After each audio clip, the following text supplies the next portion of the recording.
Hi, I'm David. Let's look at this problem. We're given the two polar equations r equals 4 sine 2 theta and r equals 2. The first thing we're asked to do is use a graphing utility to graph these.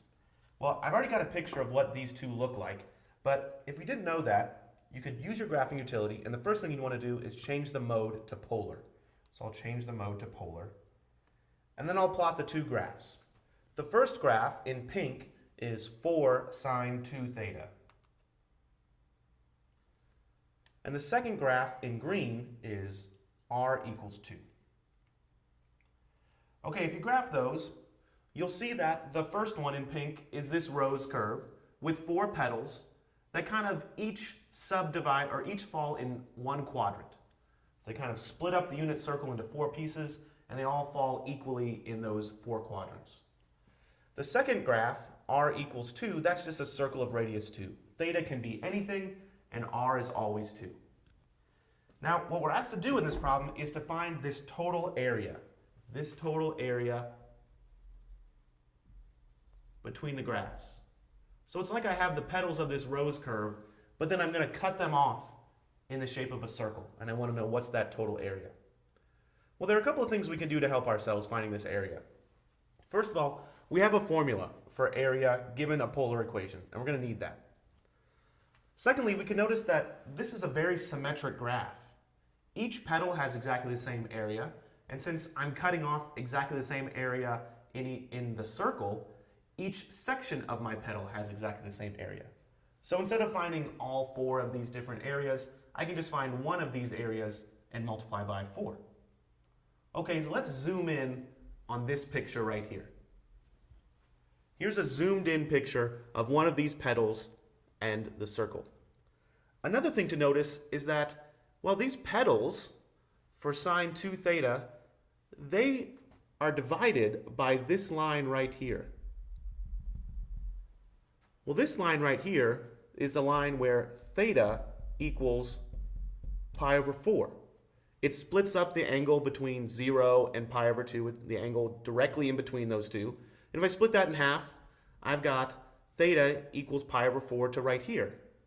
So really what I could do is I could take just this bottom little area right here and multiply it by 8. Because if I multiplied it by 2, I'd have this whole area, and if I multiplied that by 4, I'd have the total area.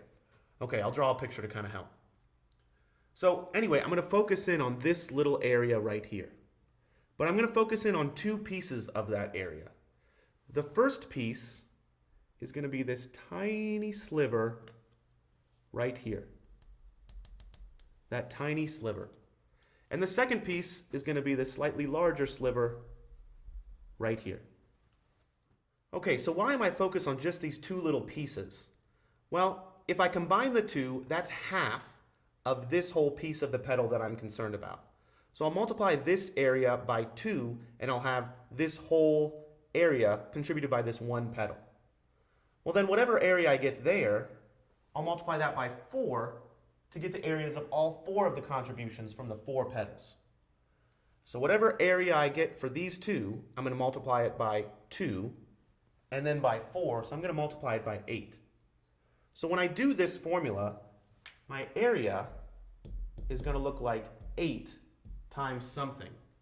And it's going to be times some integral corresponding to this section plus some integral corresponding to this section. Let's see what we've got there. Well, when I'm doing areas using polar equations, it's not the same as doing areas with respect to rectangular equations. I'm not looking at top minus bottom or right minus left. I care about the distance from the pole or the origin out. Well, in this first section, if I move from the pole to my curve, I'm going to hit this pink curve. I'm going to hit this pink curve right here. So my first integral is going to be from the pole to the pink curve. So my first f of theta is going to be this pink curve, which is 4 sine 2 theta. Now I need to include the 1/2 and the squared and the d theta. And I don't yet have the limits of integration, but I'll need those. Well, the second area is going to be 1/2 times something squared with respect to theta. But what is my second area that I'm after? What is my second curve? Well, everything here goes out to this circle. So this is going to be, my f of theta is just going to be a 2. And I'm squaring that.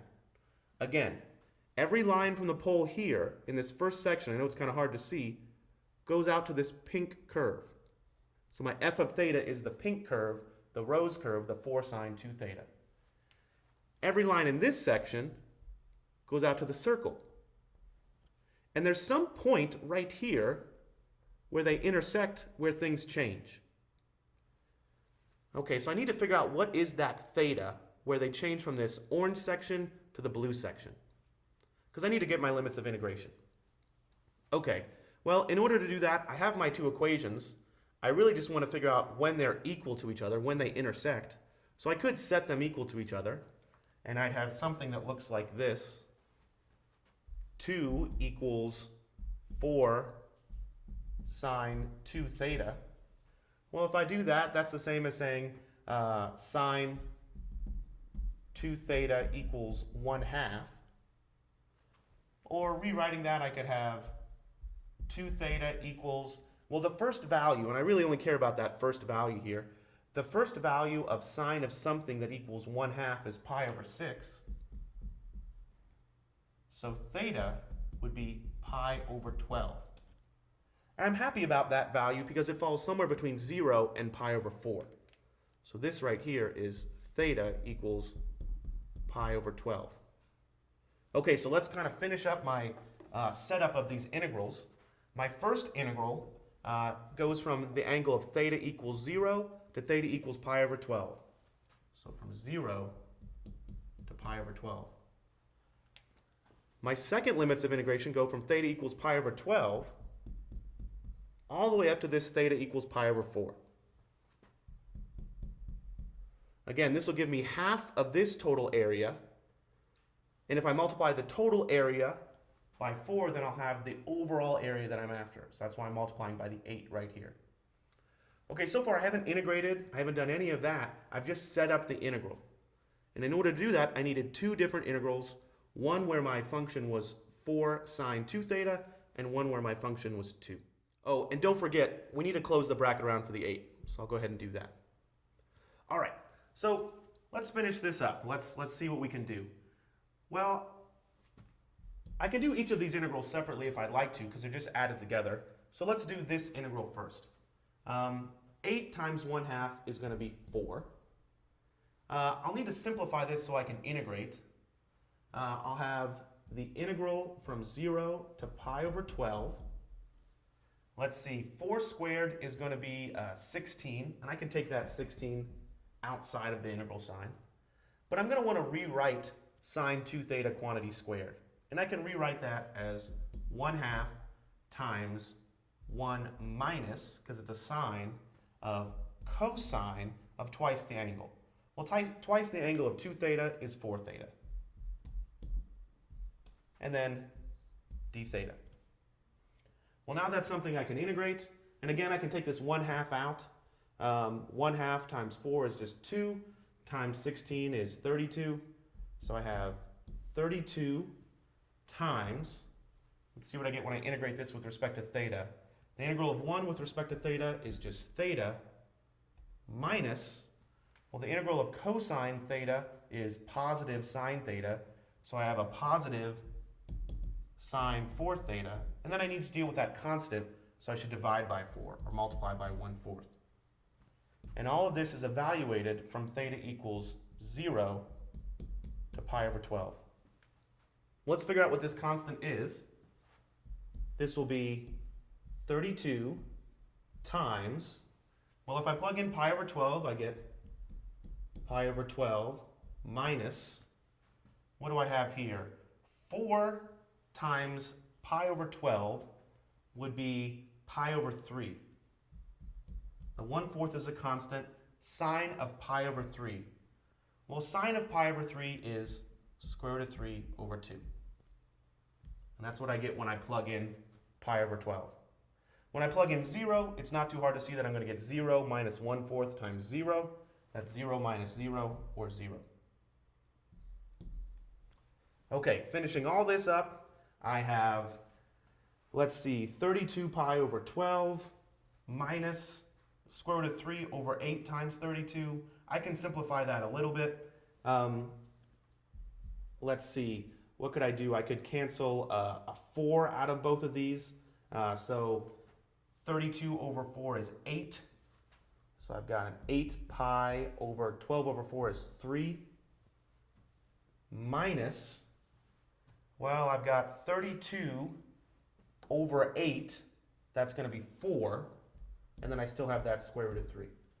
Okay, so what we found here is the area of this orange section right here, this orange piece right here. And now we need to add on the area of this blue section right here. So what do we have? Well, first of all, I need to bring this 8 inside the parentheses.